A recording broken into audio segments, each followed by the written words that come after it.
Hey everybody, Motopoet 59 here. This whole COVID-19 thing, man, if you don't see through this yet, I don't know if I feel sorry for you or if I despise you for being so ignorant. Is it real? Sure, it's real. Have a lot of people got sick? Yeah, a lot of people got sick. Have a lot of people died? Yeah, a lot of people have died. But that's not what this is about anymore. This whole shutdown thing is not about that. And what annoys me to no end right now is that the government and the media are doubling down on their errors. This never came close to the predicted numbers. I mean, not even close, to the point where now the federal government, the CDC, has instructed hospitals and doctors and whoever that if someone dies in a car wreck or has a heart attack or gets in a plane wreck, and it in some cases, if it was even suspected that they had COVID-19, that was listed as the cause of death. And there were some places and some instances where they said they were just going to list it as the cause of death because they didn't want to do an autopsy because they thought they might get infected. And that is bullshit. That is bullshit.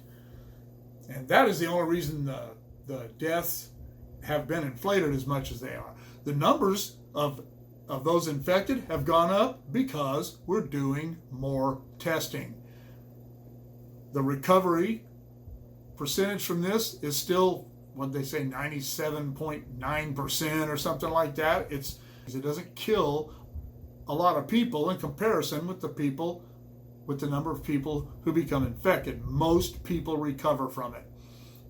But the media doesn't tell you that. They only show you the numbers of the people who died, and then the only people they show you that are recovering are maybe some, they show you these young people that are still on ventilators or have oxygen hoses up their noses. They don't show you the people who have recovered from it and didn't get all that sick and have no lingering effects from it. They don't want you to know about those people, so they continue to double down on the misinformation. Some of it is outright lies, but most of it is just misinformation. They know it's misinformation, so I guess it could be construed as a lie. But they say, oh, we should do this and that until the experts say we should do different. What experts? What experts? The ones that have been wrong all along? Or the ones who say that we're overreacting and this thing is going to run its course and everything's going to be all right and we're out of the danger zone? And the medical experts don't even agree on it. It's just like global warming. I know I've compared it to that in a couple of other videos, but it's the same. I mean, the way they get their numbers, 97% of doctors agree with this. 97% of what doctors? The ones you talk to, the 10 or 12 or the 100 or the 1,000 of the millions of doctors in the world? Is the same thing with global warming. 97% of scientists agree with this. No, they didn't. But people tend to believe what they read. They believe what they're told to believe by the media and by the government. And boy, that's sad. If you're one of those people, you better wake up, man. But it annoys me, the doubling down thing. They are working so hard to justify their ignorance of the way this was going to happen. And I'm not saying they're ignorant people, but they overreacted. I can't even say it's a tragedy that so many people have died, because people die every day. Thousands of people die every day from other things. And who knows? A lot of these people were going to die and did die of other things. It didn't have anything to do with COVID-19. And I'm sick of the argument from people that, you say, well, he had cancer or he had a heart attack. Well, probably still wouldn't have died if he wouldn't have had COVID-19. Oh, bullshit. Everybody who knows me knows I'm a fatalist. When it's your turn, it's your turn. You can't cheat fate. You can't cheat death. You die of COVID-19 or you die of a heart attack or you get hit by a bus. It doesn't matter. When it's your turn, it's your turn. My mother believed that. She was killed in a car wreck, and it was really hard for me to accept at first, but she's the one that taught me really about being a fatalist. And when I came to terms with that, I just understood that it was her turn.